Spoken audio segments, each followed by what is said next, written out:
Uhayyikum jami'an bi tahiyatil Islam, tahiyatan mubarakatan min indillah. Assalamualaikum warahmatullahi wabarakatuh.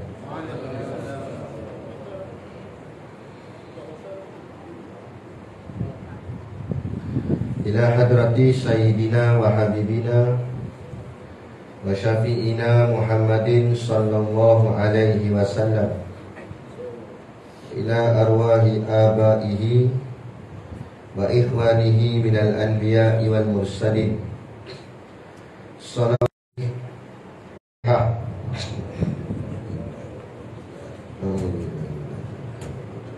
Bismillah.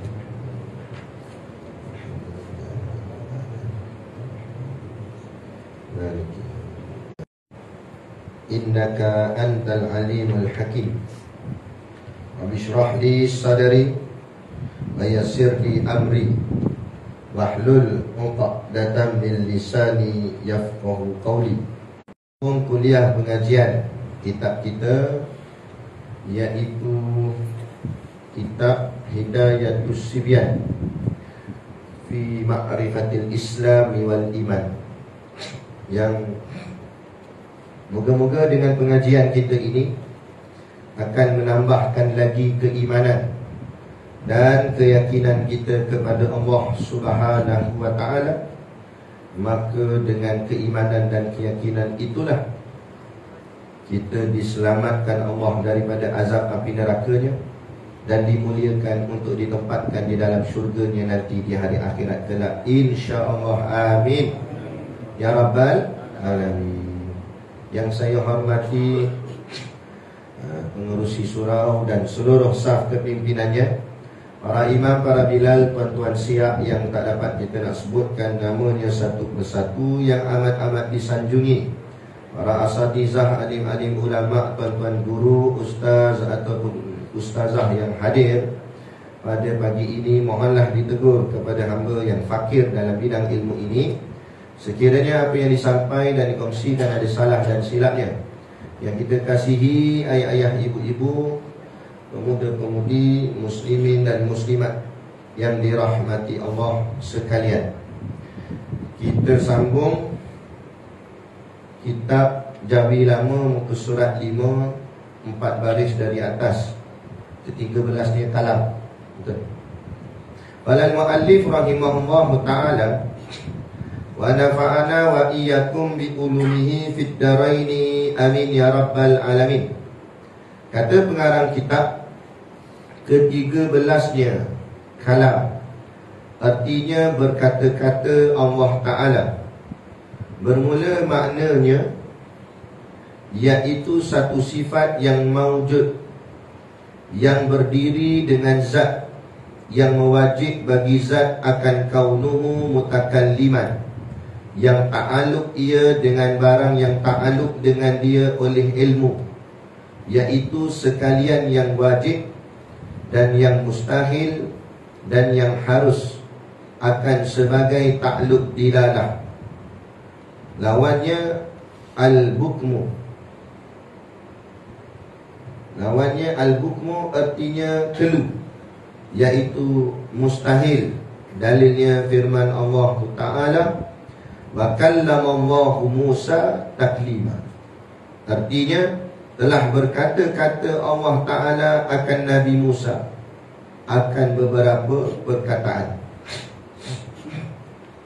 Baik, kita sambung masih lagi perbahasan sifat 20, tak habis lagi, iaitu kita sambung pada bahagian sifat yang ke-13, iaitu namanya kalam. Macam biasalah kita mengaji sifat 20 ni, kita bawa 5 poin ataupun 5 perkara untuk kita memahami setiap sifat tersebut. Poin yang pertama ialah namanya, nama sifat ni. Nama sifat ni ialah nama dia kalam. Kalam. Kalau eja Arabnya macam dalam kitab tu lah, kaf lam alif mim. Cakap Melayu, tulis Rumi, tulis janji bunyi kalam, K-A-L-A-M ke apa ke, kalam. Itu nama dia. Kemudian poin yang kedua, ertinya. Erti ni makna terjemahan. Kalam tu maksud apa? Terjemah dalam bahasa kita Melayu. Tapi cakap Melayu pun orang sebut kalam juga. Yang sebenarnya kalam tu ambil daripada bahasa Arab. Artinya kalam berkata-kata. Kan? Berkata-kata. Siapa yang berkata-kata? Allah Ta'ala. Berkata-kata Allah Ta'ala. Itu artinya. Poin yang ketiga, maknanya. Makna di apa beza makna dengan erti? Erti terjemah ya. Tapi makna ni menerangkan lebih lanjut, lebih detail. Apa makna sebenar pada kalam tersebut? Kalam tu apa maknanya? Bermula maknanya kalam itu iaitu satu sifat yang maujud. Bermula maknanya iaitu satu sifat yang maujud. Dalam arti kata lain, maksudnya kalam ni adalah sifat yang maujud. Maujud tu maksudnya ada. Ada sungguh pada Allah Ta'ala. Sifat yang sungguh-sungguh memang ada pada Allah Ta'ala. Maujud fi zihin wa maujud fi kharij, kata ulama. Wujud pada pemikiran kita dan wujud juga pada penglihatan kita. Tapi di dunia ni belum diizinlah. Tapi nanti di hari akhirat diizinkan Allah untuk kita dapat melihat Allah. Moga-moga insya-Allah, amin. Kita dapat melihat Allah, maka dapat juga melihat sifat Allah. Salah satu daripada sifatnya ialah kalam. Dapat melihat kalam Allah tu. Macam mana? Wallahu a'lam. Dapat melihatlah Allah berkata-kata. Macam mana tak tahulah. Tapi makna kata maujud, sungguh ada pada Allah Ta'ala. Yang berdiri. Dia beza sifat ni dengan sifat-sifat yang lain, seperti mana kita belajar sebelum ni. Sifat kidam, baqa' dan sebagainya. Itu bukan sifat yang maujud. Itu sifat adami. Setengah ulama sebut sifat tu tak ada sebenarnya. Tetapi sifat tu sebagai khabar, memberitahu sahaja bahawa Allah tak ada permulaan, Allah tak ada pengakhiran. Adapun ini, tujuh ni, sifat ma'ani ni, ini adalah sifat yang memang ada sungguh pada Allah. Sebab tu dia sebut satu sifat yang maujud. Itu maksud maujud tu. Yang berdiri dengan zat. Maksud berdiri dengan zat ni ada pada zat Allah. Dan adanya ada sungguh. Bezanya dengan kita makhluk. Kita ada kalam juga tak kita? Tu boleh cakap tu, kalam tu tu. Berkata-kata. Tetapi berkata-kata kita ni tidak berdiri pada diri kita. Dia hanya menumpang sahaja. Dia duduk singgah sekejap. Selagi mana Allah izin kita boleh berkata-kata, maka berkata-katalah kita. Sampai masa Allah ambil balik berkata-kata tu, tak berkata-kata lah kita. Bila tak berkata-kata tu, game over. Maknanya kiok lah, KO, mati lah. Mati senyap. Walaupun masa hidup, jangan bagi dia mic, Allah tak boleh berhenti cakap. Mati senyap dulu. Tak kata apa dah. Tak kira lah pensyarah ke apa ke, jenis orang pandai cakap kan. Petah cakap, pemimpin ke apa, ahli politik kan. Masa hidup boleh cakap macam-macam. Mati dah, senyap dulu. Senyap kan. Itu dia. Okey. Mana dia tadi? Satu sifat yang wujud yang berdiri dengan zat. Berdiri pada Allah Ta'ala. Kita, kalam kita tak berdiri dengan kita. Kalam kita ni duduk sementara Allah letak aja. Ada pun kalam Allah diri sungguh pada Allah Ta'ala. Itu maksud. Ada sungguh pada Allah Ta'ala. Yang mewajib bagi zat akan kaunuhu mutakalliman. Yang ni tinggal kemudian, tak apa. Kaunuhu mutakalliman tu kita tak masuk lagi. Cuma dia nak bagi tahu sifat kalam ini mewajibkan bagi sifat kaunuhu mutakalliman, atau dengan kata lainnya lazim melazimi. Ada sifat kalam, maka adalah sifat kaunuhu mutakalliman. Dia punya kaedah ilmu dia, makna kata seandainya tak ada sifat kalam, maka tak adalah juga sifat kaunuhu mutakalliman. Macam tu. Tapi mustahil Allah tak ada sifat kalam. Jadi maka mustahil jugalah Allah tak ada sifat kaunuhu mutakaliman. Jadi mesti wajib Allah ada sifat kalam. Begitu juga mesti wajib adanya Allah akan sifat kaunuhu mutakaliman. Cuma kita tak mengaji lagi kaunuhu mutakaliman tu macam mana. Okey. Yang ta'alluq ia yang ta'alluq ia ni maknanya kuasanya ia tu. Sifat kalam ni berkata-katanya Allah Ta'ala itu tertakluk pada apa? Merangkumi apa? Tertakluk ke atas apa? Takluk ia dengan barang yang takluk dengan dia oleh ilmu. Maksudnya apa yang ditakluki sifat kalam itu juga yang ditakluki oleh sifat ilmu. Maknanya sama. Takluk kalam dengan takluk ilmu itu sama. Ini maksud itu. Iaitu sekalian yang wajib dan yang mustahil dan yang harus. Kalau dari segi ilmu kita mengaji sebelum ni, sifat ilmu Allah mengetahui. Ilmu tu maknanya mengetahui. Allah mengetahui sekalian yang wajib, Allah mengetahui sekalian yang mustahil, dan Allah mengetahui sekalian yang harus. Allah mengetahui sekalian yang wajib ni maknanya yang mesti ada. Allah tahu apa yang ada. Dan yang mustahil, Allah pun mesti tahu apa yang mustahil, yang tak ada. Yang mesti tak ada, Allah tahu apa yang mesti tak ada. Dan yang harus, harus bagi kita tak tahu lagi sama ada ke tak ada. Allah tahu dah sama ada nak ada ke atau nak tak ada ke.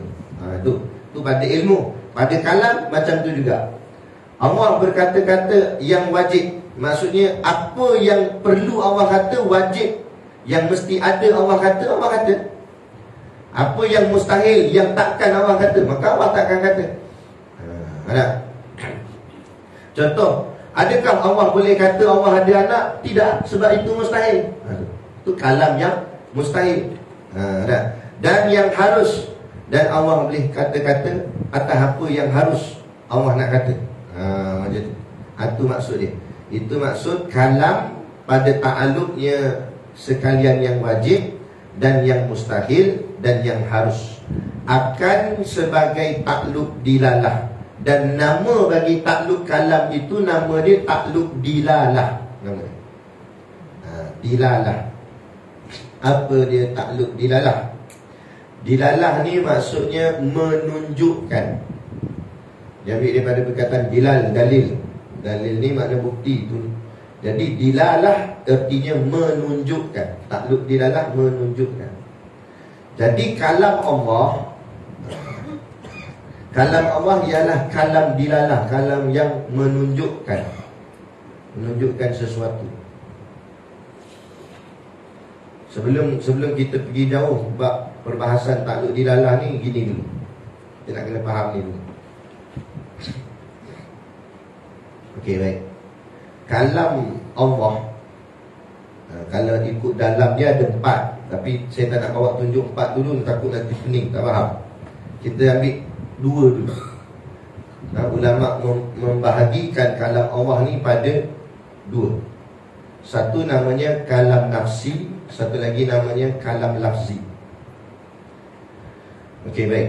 Kenapa ada 2 kalam nafsi, kalam lafzi ni? Mana ada ulama tahu? Dia pernah cakap dengan Allah ke? Jadi macam mana dia tahu? Gini, kita dah ngaji dah sebelum ni, Allah dengan makhluk tu sama ke tak sama? Kita mengaji nama sifat tu apa? Nama sifat tu, sifat yang mengatakan Allah tak sama dengan makhluk. Mukhalafatuhu lil hawadis. Allah mukhalafah, tak sama, bercanggah dengan makhluk. Okey, sekarang ni cuba kita tak tahu Allah kan, kita tak nak tengok Allah. Lepas tu cuba tengok kalam makhluk, kalam kita lah. Kalam makhluk ni macam mana? Apa ciri-ciri dia? Cakap kita ni, apa ciri-ciri dia? Berdengung. Keluar dengung. Okey. Maknanya kalam makhluk ada suara. Kalam makhluk ada suara ni, saya cakap ada suara. Lagi kalam makhluk itu dengan dia bersusun. Kita cakap ni ada susunan dia. Susunan tu susunan huruf. Jadi kalam makhluk itu ada suara dan ada huruf. Jadi Itu makhluk. Makhluk ni tak sama dengan Allah, mukhalafah. Maka Imam Sanusi, seorang ulama zaman dululah, dia mengarang sebuah kitab yang nama kitabnya Kitab Matan Ummul Barahin. Dan ini kitab induk bagi orang yang mengaji ilmu tauhid. Siapa mengaji tauhid, kalau tak mengaji Matan Ummul Barahin, maknanya tak betul. Sebab ini kitab asas dia, Matan Ummul Barahin. Jadi Imam Sanusi disebut dalam kitab Matan Ummul Barahin, dia kata kalam Allah itu laisa biharfin wala sautin. Maksud apa? Laisa biharfin wala sautin. Laisa tidak, biharfin dengan huruf, wala dan tidak, sautin suara. Kalam Allah itu tidak berhuruf dan tidak bersuara. Mana dia tahu? Sebab faham tak? Boleh pergi tak ni? Kita nampak silma lah.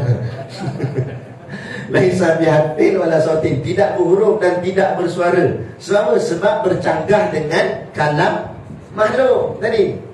Kalam makhluk tadi ada huruf, ada suara. Dan kalam Allah mestilah mukhalafah. Walaupun ulama tak pernah sembang pun dengan Allah, tak pernah cakap dengan Allah, tapi kita mukhalafahkan dia dengan kalam makhluk. Kalam makhluk tu ada huruf, kalam makhluk tu ada suara. Jadi Allah tak ada huruf, tak ada suara. Itu hasilnya Imam Sanusi sebut begitu. Laisa biharfin wala sautin, tidak berhuruf dan tidak bersuara. Okey, itu kita tak tepi sekejap. Sekarang ni kita pun tengok-tengok yang lain pula. Kita baca Al-Quran. Al-Quran ni orang sebut apa? Kalam Allah. Maksud kalam Allah, firman Allah, kata-kata Allah. Okey, kata-kata Allah. Quran tu kalam Allah. Quran tu kata-kata Allah. Kan? Cuba kita tengok Quran. Quran tu ada huruf tak? Sekarang nampak kata-kata Allah ni ada huruf. Tadi Imam Sanusi kata kata-kata Allah tak ada huruf. Sudah. Tapi Quran tu ada huruf. Dan bila kita baca ayat Quran, keluar suara. Ada suara tak tu? Ada huruf, ada suara. Jadi macam mana? Bercanggah dengan pula apa yang Imam Sanusi kata. Tapi nak kata Imam Sanusi tak betul, betul apa Imam Sanusi kata. Kalau dikatakan kalam Allah tu berhuruf dan bersuara, jadi nampak sama pula dengan kalam makhluk. Sedangkan Allah dengan makhluk itu mukhalafatuhu lil hawadis, tak sama. Maka di sini nampak macam berlaku permasalahan. Sebenarnya tidak. Inilah pentingnya ulama. Kalau kita jek lah kita pening-pening tak payah kita makan je lah kita. Kalau kita lah malam-malam fikir pening-pening makan je lah. Tapi ulama dah tolong fikir lah untuk kita. Tinggal lagi kita nak ngajikan aja. Ulama dia bahas, maka terjawab. Maka sebab itulah ulama membahagikan kalam Allah itu kepada dua. Terbahagikan kalam Allah itu kepada dua. Satu namanya kalam nafsi, satu lagi namanya kalam lafzi. Itu istilah yang digunakan pakai oleh ulama. Satu nafsi, satu lafzi. Okey, nafsi itu apa? Nafsi ini nak ambil daripada perkataan nafsun, maksudnya diri. Nafsi ini diri Allah. Kalam nafsi artinya kata-kata pada diri Allah itu sendiri, maknanya yang original. Kalam nafsi inilah kalam yang disebut oleh Imam Sanusi laisa biharfin wala sautin. Kalam Allah yang sebenarnya tidak berhuruf dan tidak bersuara. Sebab apa? Sebab bersalahannya dengan kalam makhluk. Itulah kalam nafsi yang sebenar-benarnya, yang original, yang betul-betul pada diri Allah. Kemudian pula, macam mana Allah nak berhubung dengan kita makhluk, sedangkan makhluk ini tak boleh pakai kalam nafsi Allah, sebab itu Allahnya. Maka Allah menterjemahkan kalam nafsinya kepada kalam lafzi. Lafzi itu maksud lafaz. Lafaz ni apa sebut? Bila sebut lafaz artinya ada suara dan ada perkataan, ada hurufnya. Cuba awak lafazkan kalimah syahadah. Kalau dia baca dalam hati tu bukan lafaz. Lafaz mesti ada suaranya, mesti ada hurufnya, perkataannya. Maka kalam nafsi dipindahkan atau diterjemahkan kepada kalam lafzi. Maka kalam lafzi itulah Al-Quran yang hari ni kita duk baca. Itu dipanggil kalam lafzi, yang ada huruf dan ada suara. Kenapa dipindahkan kepada kalam lafzi? Sebab itulah makhluk baru boleh faham. Makhluk baru boleh baca. Nah, kalam lafzi tu. Okey, begitu. Dan ceritanya macam mana? Ceritanya kalam nafsi ada pada diri Allah, diri Allah sendiri. Kemudian Allah terjemahkan kalam lafzinya dan ditulis oleh Lauh Mahfuz. Qalam dan Lauh Mahfuz. Qalam ni, maksud qalam ialah pena, pen. Tapi jangan bayang macam pen kita. Jajak ada dakwah, jajak tak ada, kan itu. Ni pen yang Allah cipta lah, yang hebat. Macam mana tak tahulah. Tapi duduk kat atas langit. Dia duduk kat langit ketujuh. Nama dia qalam, satu makhluk. Partner dia Lauh Mahfuz, dia punya partner. Lauh tu maksud papan tulis. Tapi jangan bayang macam whiteboard dekat tempat kita. Mana? Dia papan tulis Allah cipta lah. Macam mana tak tahulah. Yang hebat dia lah Lauh. Dan Mahfuz tu maksud apa? Mahfuz. Mahfuz ni ambil daripada perkataan hafazah, maknanya pelihara. Mahfuz yang terpelihara. Terpelihara ni maksudnya secret, yang terjaga. Tak ada siapa-siapa boleh pandai-pandai pergi buka dia dan sebagainya. Benda rahsia Allah. Lauh Mahfuz maknanya papan yang terpelihara. Jadi qalam ni dengan Lauh Mahfuz ni dia kerjasama. Bila Allah kata okey, Allah sebut apa, Allah dengan kalamnya, maka Lauh Mahfuznya, qalam ni akan tulis. Tulis. Apa Allah kata apa ni, dia tulis, catat. Dan catatan-catatan tu sampai lengkaplah 114 surah, 30 juzuk. Maka terjadilah sebiji Al-Quran, iaitu kalam Allah. Kemudian pada tarikh nuzul Quran, bila nuzul Quran? 17 Ramadan. Kenapa dinamakan nuzul Quran? Apa maksud nuzul? Nazala yanzilu, maknanya turun. Nuzul tu artinya turun. Apa yang turun?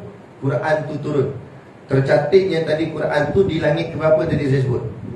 Langit ke-7. Di Baitul Baitul Izzah bawah, Baitul Ma'mur.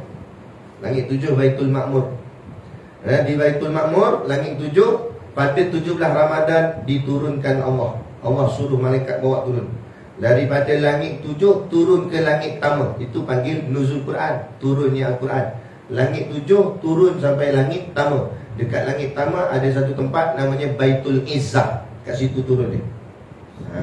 Baitul Ma'mur ni, Baitul Izzah dan Baitullah, tiga-tiga ni sama.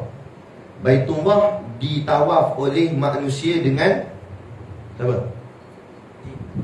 Jin. Cuma kita tak nampak lah. Kalau nampak tak jadi kita tawaf. Manusia jin tawaf situ di Kaabah. Atas Baitul Izzah malaikat tawaf. Atas lagi Baitul Ma'mur, malaikat tawaf juga. Dia. Tapi rupa macam mana tak tahu. Cuma dalam kitab cerita macam tu. Dan kata Syekh Daud Ibn Abdullah Al-Fatani dalam kitabnya Kifayatul Muhtaj, dia kata seandainya kalau kita duduk dekat Baitul Ma'mur tu, kat atas tu, kemudian kita lepaskan batu, nescaya batu tu akan tepat jatuh di atas bumbung Kaabah. Nak menyatakan kedudukannya straight, selari antara Baitullah, Baitul Izzah dan Baitul Ma'mur. Tiga-tiga ni. Kalau lepas batu, zup jatuh atas bumbung Kaabah. Dan perasan tak perasan kita, kalau siapa yang mungkin selalu di umrah tu, kalau perasan, cuba tengok di atas Kaabah tu tak pernah siapa-siapa pun melintas. Kapal terbang pun tak lalu atas Kaabah. Tak pernah kita tengok. Dan kita duduk tawaf, lalu kapal terbang, tak ada. Kenapa? Inilah rahsia. Kerana atas Kaabah tu pusat bumi. Kalau kita tengok peta pun, kedudukan Kaabah dan Mekah ni di mana? Di tengah-tengah. Pusat. Itu pusat bumi. Tembus langit, Baitullah, Baitul Izzah, Baitul Ma'mur. Kemudian kalam tadi ni diturunkan Allah daripada Baitul Ma'mur tadi turun ke Baitul Izzah. Al-Quran 30 juzuk turun dan disimpan di situ. Maka tugas malaikat Jibril, Allah suruh ambil wahyu. dan hantar bagi dekat bagi dia Nabi kita Nabi Muhammad SAW. Ikut arahan Allah. Quran tu dah siap macam yang ada pada kita tu. Tapi Allah ikut Allah kata okey, wahai Jibril, contohlah ni, wahai Jibril, ambil ayat surah Maryam ayat 3 dan 4 pergi hantar kat Nabi. Macam tu lah. Contohlah ni, contoh aja. Malaikat Jibril pun ambil, bawa turun kat Nabi. Bawa. Itulah proses tu, naik turun bawa wahyu tu selama berapa tahun? Nampak kira jadi 23 tahun. Macam mana tahu 23 tahun? Nabi dilantik jadi Nabi umur 40, Nabi wafat 63. 63 tolak 40, 23 tahun. 23 tahun tu tempoh Quran diturunkan satu-satu. Quran bukan turun sekaligus. Jangan faham gitu. Quran turun sikit-sikit ayat dia, sikit. Sampai lengkap 23 tahun tu, maka habis semua ayat dah turun. Dan sampai kat Nabi dan sampai juga kepada kita semua. Okey, apa hikmah Al-Quran itu diturunkan sikit-sikit? Kenapa tak turun sekaligus? Kan senang. Tak payah malaikat naik turun. Takut penat lah. Kenapa hikmahnya? Apa hikmahnya Al-Quran itu diturunkan sedikit-sedikit? Maksudnya Al-Quran ni adalah tempoh pengajian, belajar. Sebab ayat Quran tu mengajar kita. Maknanya belajar ni kena sikit-sikit, bukan sekaligus. Macam inilah kita kuliah bulanan, sebulan sekali. Kena sekali ustaz tak datang. Sebab nak bagi faham dulu.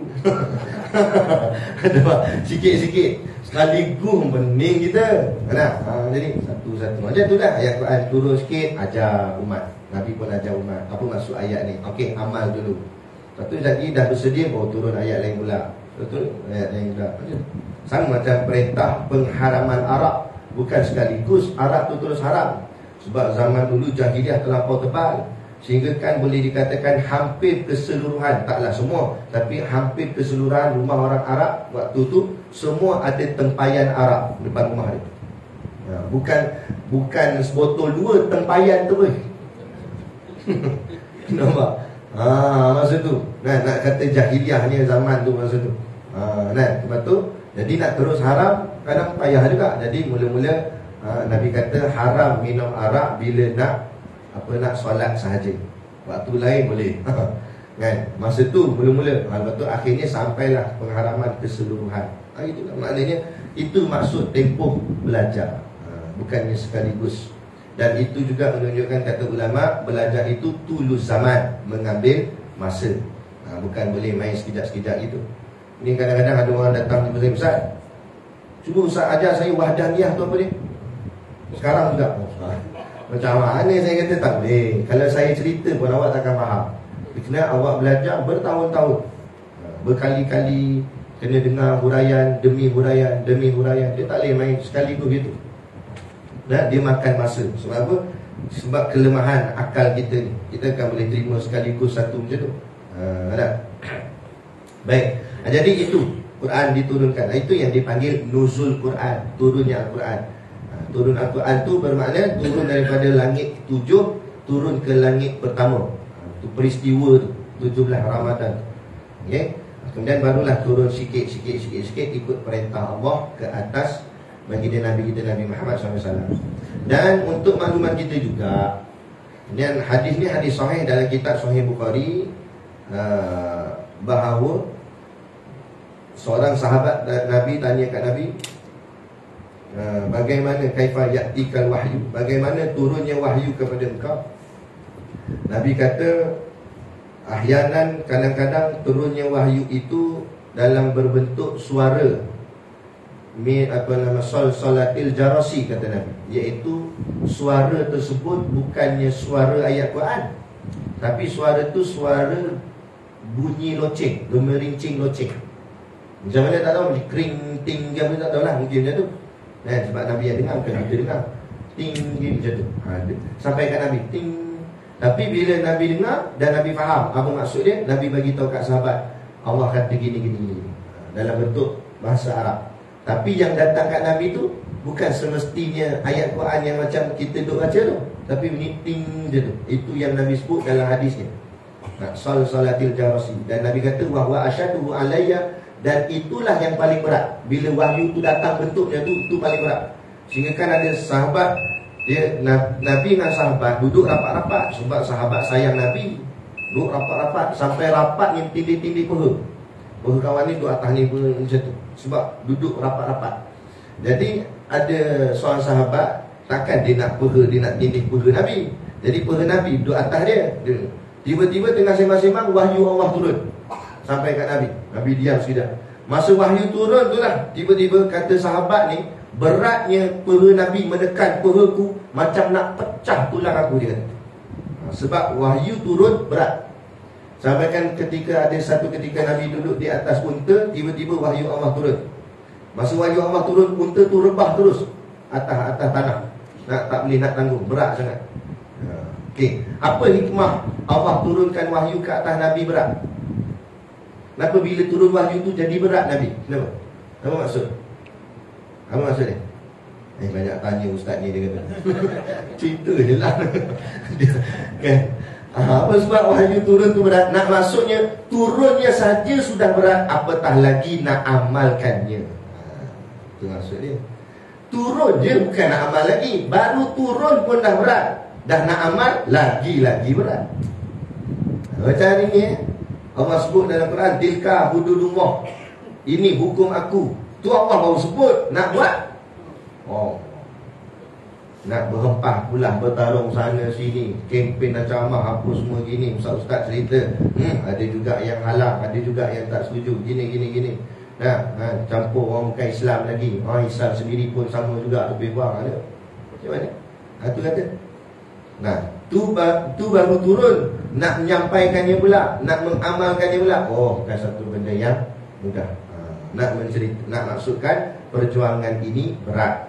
Kerana perjuangan ini berat, kerana timbangan pahala nanti di syurga itu pun berat. Nak masuk syurga, timbangan pahalanya kena berat. Jadi kalau timbangannya ringan, macam mana nak masuk? Jadi perjuangannya pun berat jugalah. Jadi kalau kita nak ambil bermudah-mudah, duduk dalam agama ni bermudah-mudah, beringan-ringan istilahnya, takut nanti timbangan kita pun beringan-ringan. Macam nak semayang subuh ni, berat ke ringan? Bangun dah, menung pula atas katil.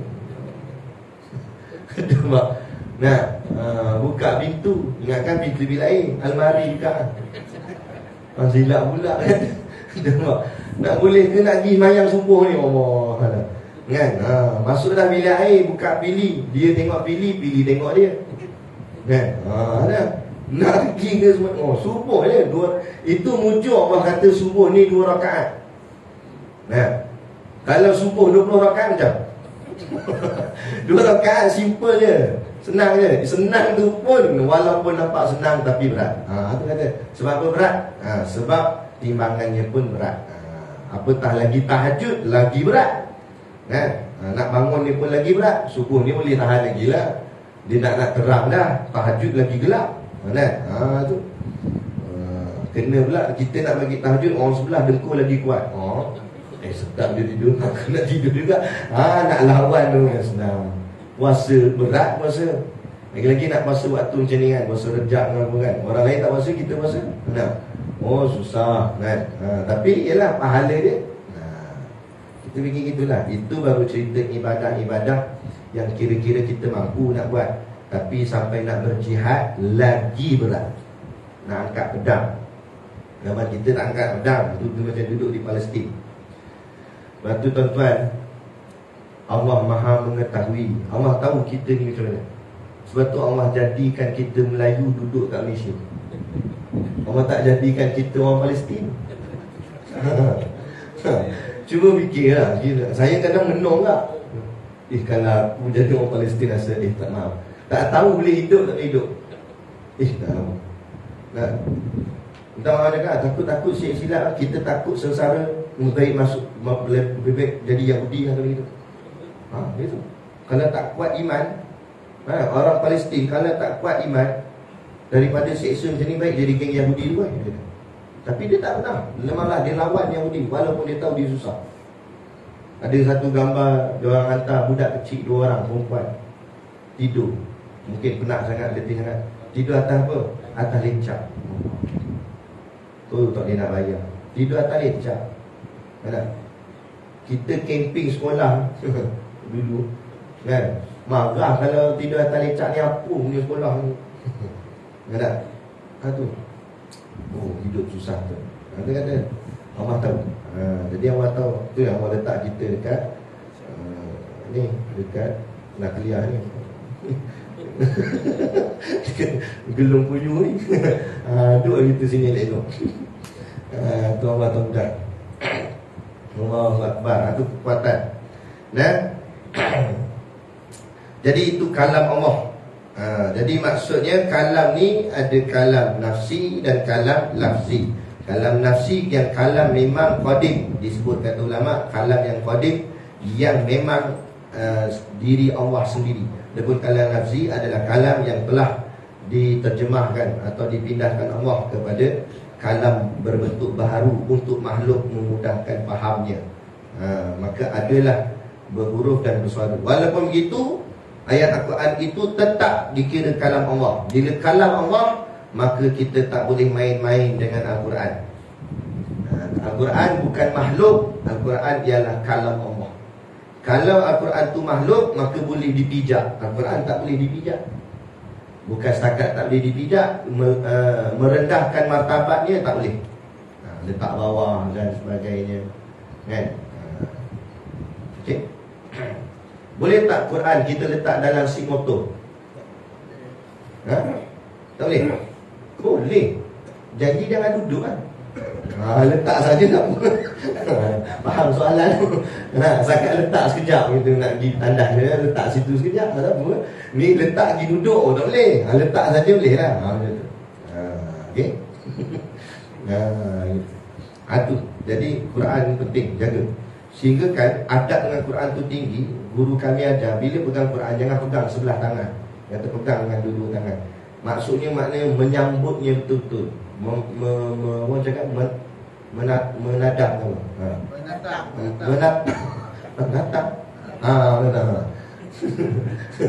Menatangnya betul-betul, pegangnya betul-betul. Maknanya bukan sambil lewa atau berlebih kurang. Mana menghormatinya, jaganya. Kalau kita jaga Quran, nanti Quran jaga kita. Percayalah tuan-tuan, siapa yang suka dan sayang pada Quran semasa hidup, Quran akan sayang pada dia masa dia mati. Quran akan hadir dan tolong dia. Quran akan jadi peguam bela nanti di alam barzakh. Akan tolong dia jawab soalan. Malaikat tanya, "Man rabbuka?" Quran kata, "Ini aku bagi jawapan." Kan? Steady. Ni Quran tak ada nak jadi peguam bela macam. Datang pula garang, "Man rabbuka?" Tuan kadang pandang diri, tengok kubur sebelah, orang kata apa? Jawablah. Tahu? Tu bacalah Quran. Kan? Rejab, Syakban ni, Ramadan ni lagi bertingkatkan Quran. Tapi jangan terhenti di Ramadannya. Ramadan kan main tadarus. Habis Ramadan tidur terus. Bunyi macam ni orang. Nampak? Teruskan. Mantapkan lagi. Cuma banyak orang disalah faham Ramadan baru nak baca Quran. Kan? Yang katakan Nabi baca Quran Ramadan apa semua tu, Nabi bila Ramadan meningkatkan amal, bukan baru nak buat amal. Kita Ramadan baru nak buat. Salah. Tiap-tiap bulan buat sampai Ramadan ditingkatkan. Itu ditingkatkan. Maksudnya contoh, kalau di bulan-bulan lain kita baca semuka sahaja, kan, satu hari. Tapi Ramadan tambah jadi 2 muka ke, 3 muka ke, tingkat. Sama juga macam soal derma. Bulan-bulan lain RM1 aja bubuh. Nah, Ramadan RM10 tu macam tu. Tu maksud tingkat. Ada. Barulah ganjarannya pun meningkat begitu. Ada. Jadi itu maksud. Jadi bila disebut takluk bagi sifat kalam ialah takluk dilalah. Maknanya takluk dilalah ni maksudnya menunjukkan. Jadi kalam Allah, satu kalam Allah iaitu Quran tu yang kita baca tu. Tapi jangan faham Quran yang macam ada sekarang ni. Quran yang ada sekarang ni dia ada titik dan ada baris. Quran yang asal tidak bertitik dan tidak berbaris. Itu yang mula-mula dulu.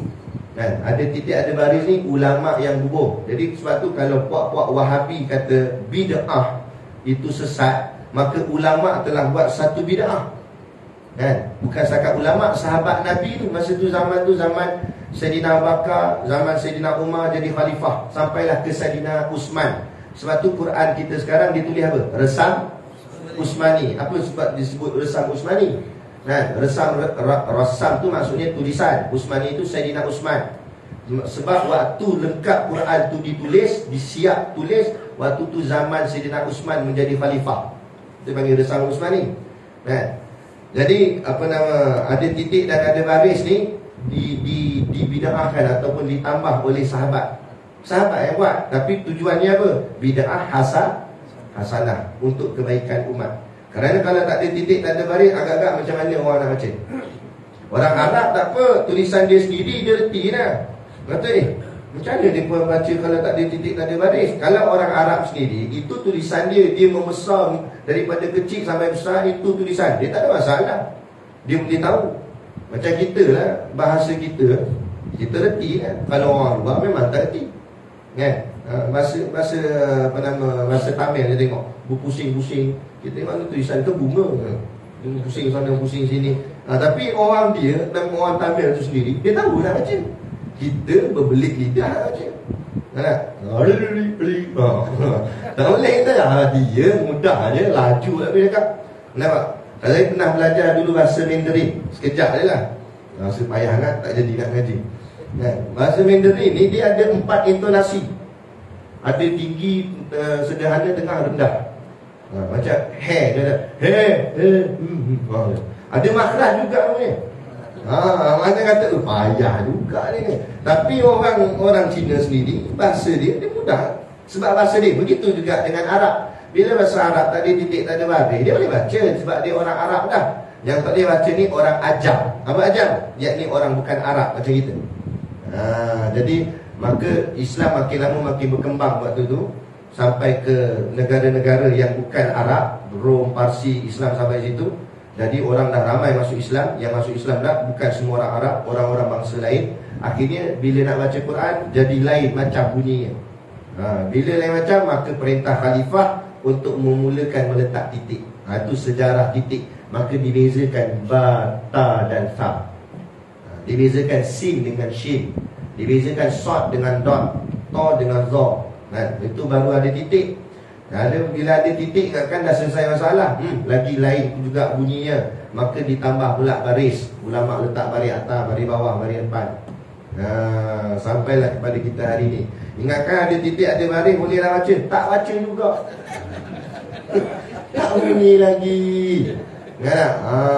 Maka orang buatlah macam-macam kaedah kan? Buat dengan warna-warna. Kan ada Al-Quran yang ada warna, ini dengung tak dengung, takut dia dengung semua, kaki dengung kan? Macam-macam ditambah.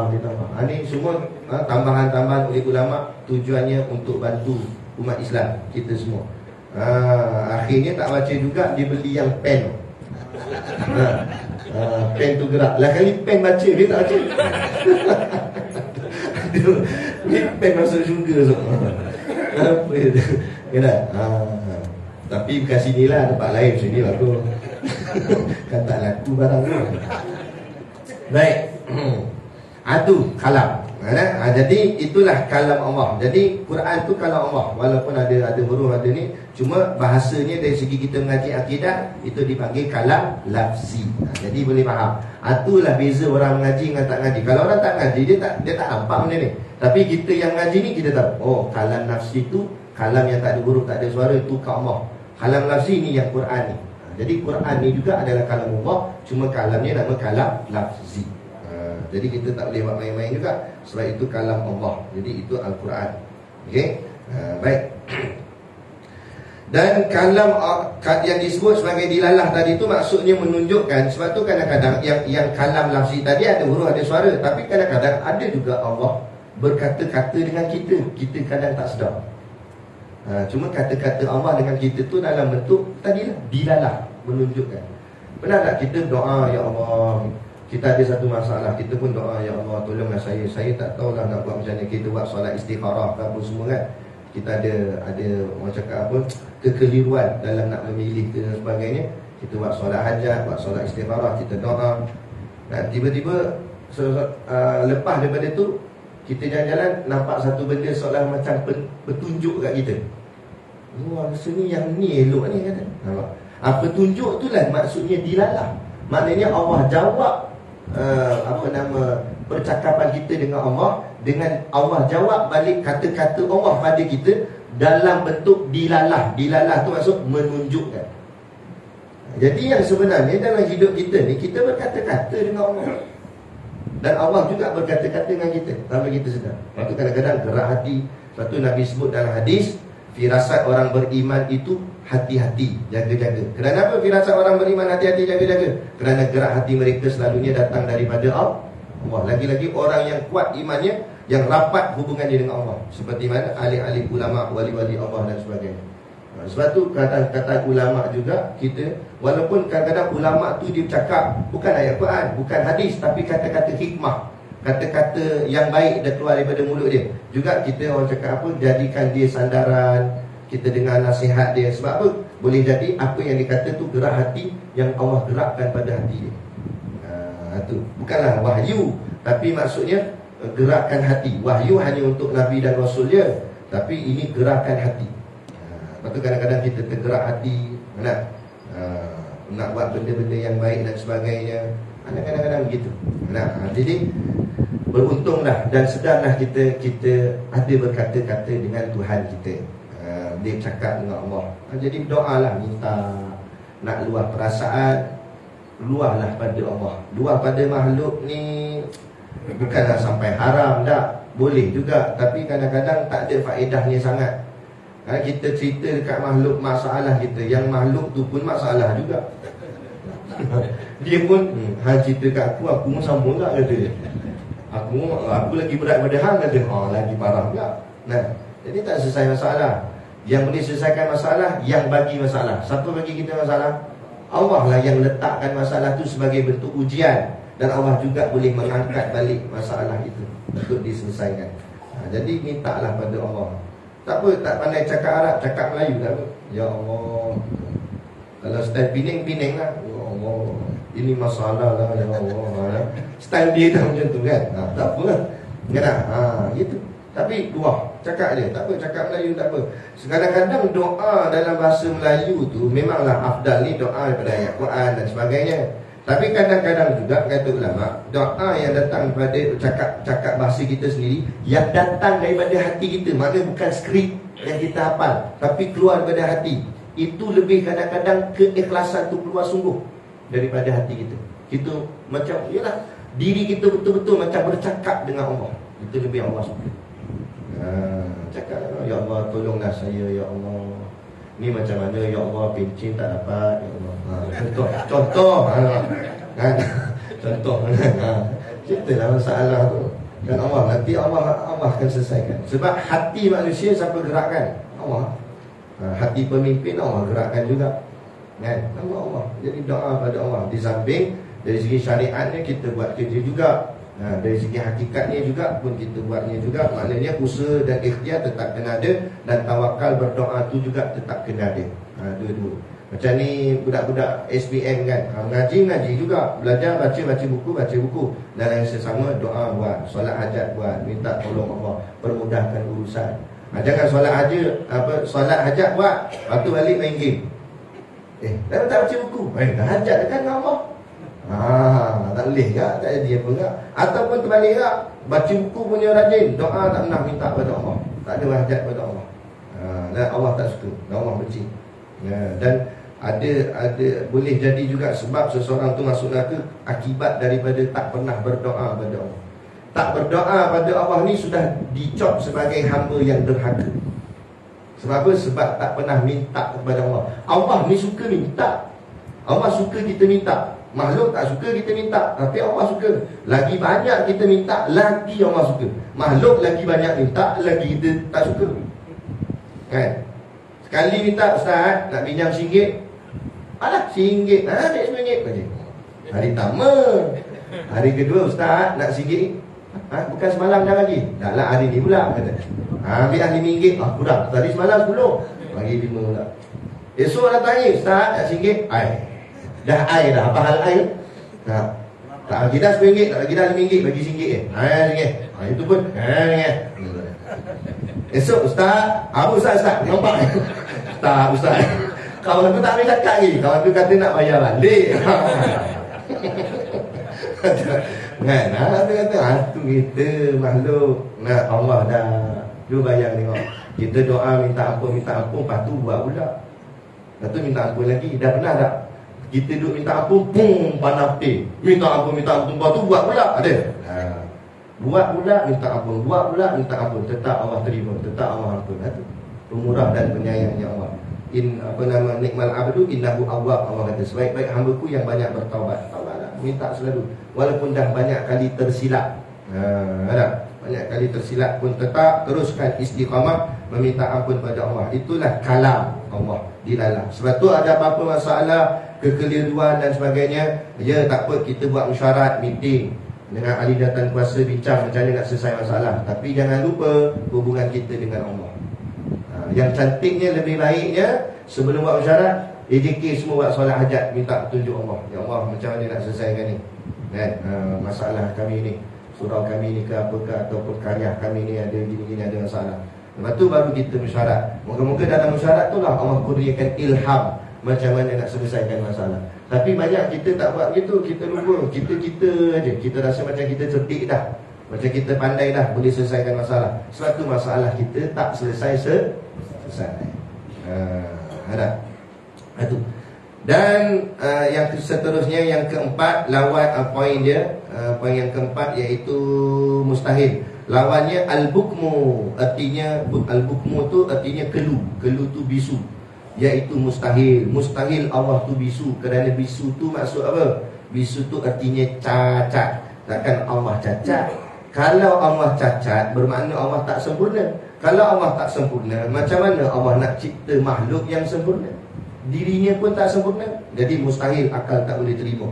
Tak boleh terima kata Allah tu tak sempurna. Tak boleh terima kata Allah tu cacat. Tak boleh terima kata Allah tu bisu.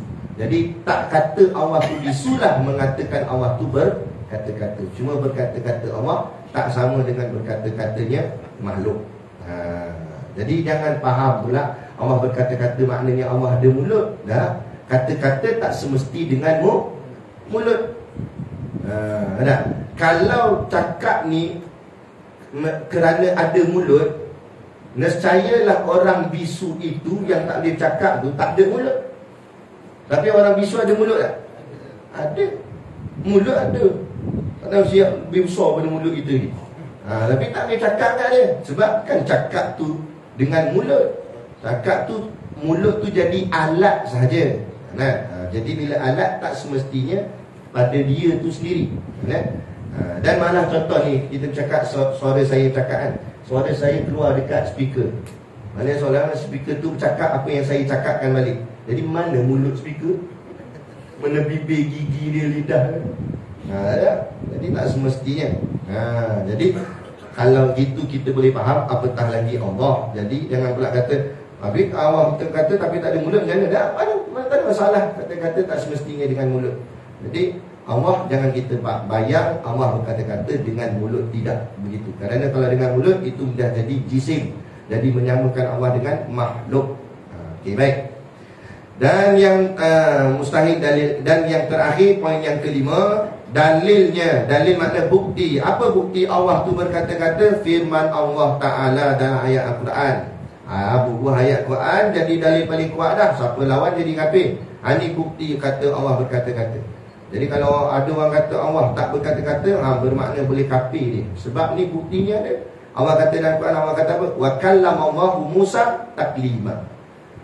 Artinya dan kallama, berkata Allah, dan berkatalah Allah akan Nabi Musa taklima, dengan kata-kata Allah, dengan perkataan Allah.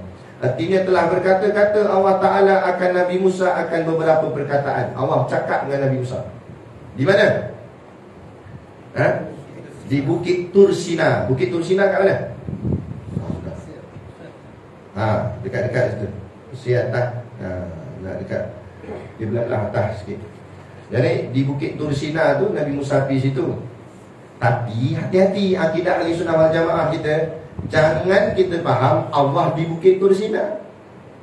Allah wujud bila makan.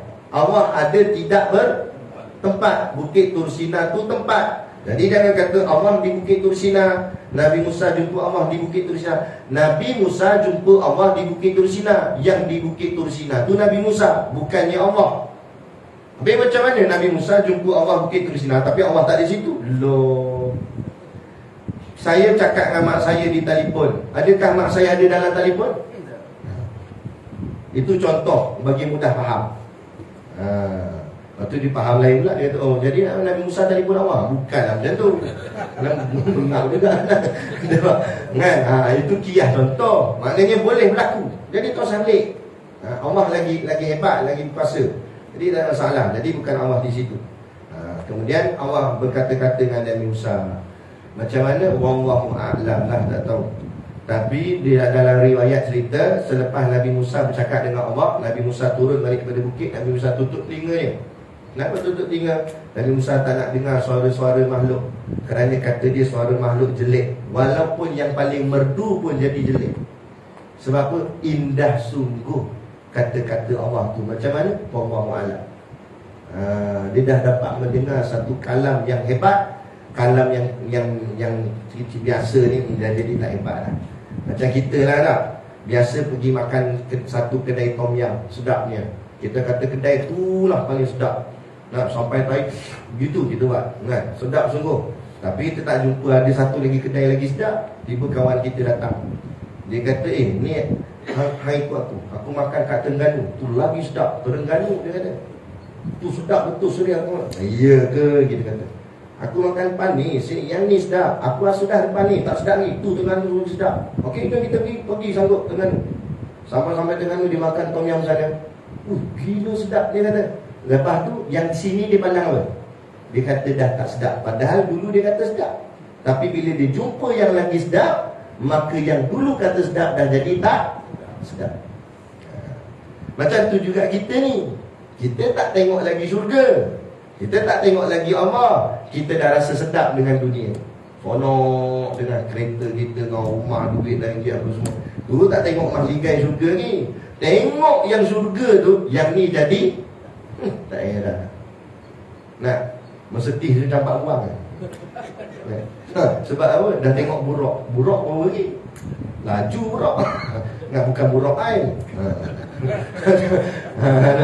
Aduh, tak tengok lagi kenderaan di syurga tu lagi hebat. Tapi dah tak nampak lagi, tak jumpa lagi. Itu yang jadi telio kat sini. Nampak? Jadi begitu.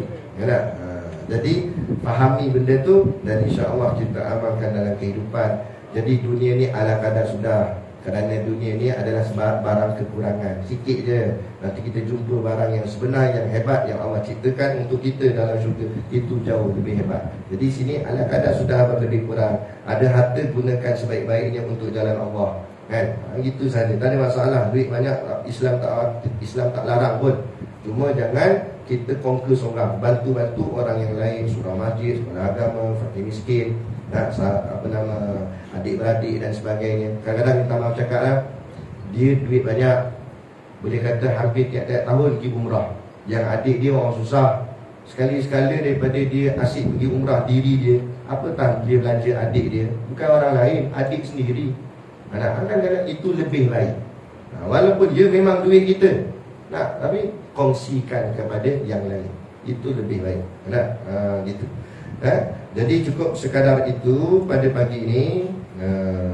Ada makanan? Ke tak ada? Jadi takut sejuk, kita berhenti sinilah. Jadi kita akan sambung kuliah yang akan datang ke-14-nya Kaunul Qadirah. Okey. Kuliah akan datang ni dia akan sekaligus ke semua sifat tu. Sebab sifat Kaunul ni semua sama. Macam mana sama? Kita tunggu akan datang. Suspense sikit lah. Okay, jadi kita berhenti habislah.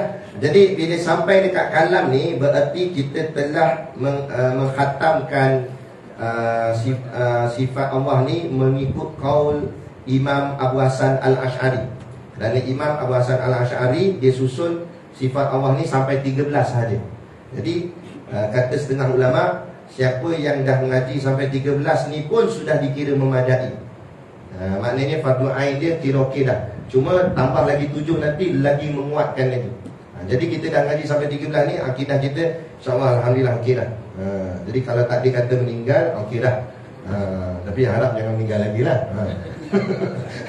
Tapi nak ceritanya kurang-kurangnya dah selesai juga fardu ain kita insya-Allah, moga-moga amin. Jadi cukup sekadar tu pada pagi ni yang dapat kita kongsi dan sampaikan. Moga-moga memberi manfaat kepada kita bersama. Kalau tak banyak sikit pun jadilah insya-Allah. Jadi cukup sekadar tu. Wabillahi taufiq wal hidayah. Wassalamualaikum warahmatullahi wabarakatuh. A'udzu billahi minasyaitonir rajim. Bismillahirrahmanirrahim.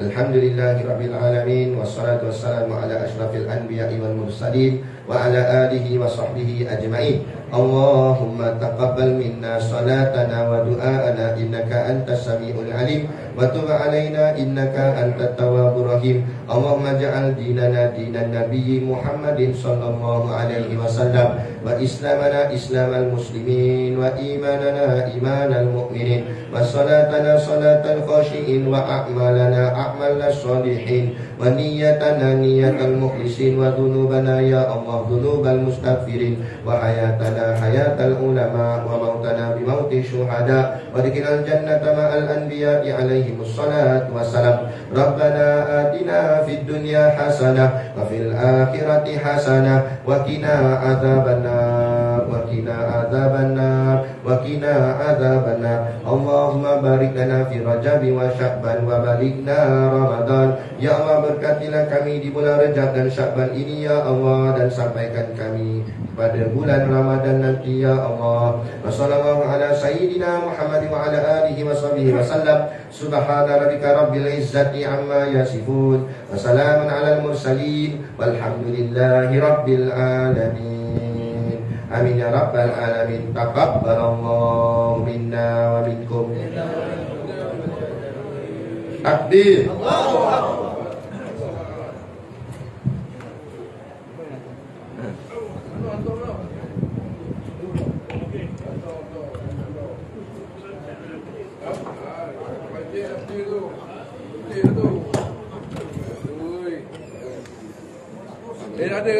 Ada nama dia? Soalannya.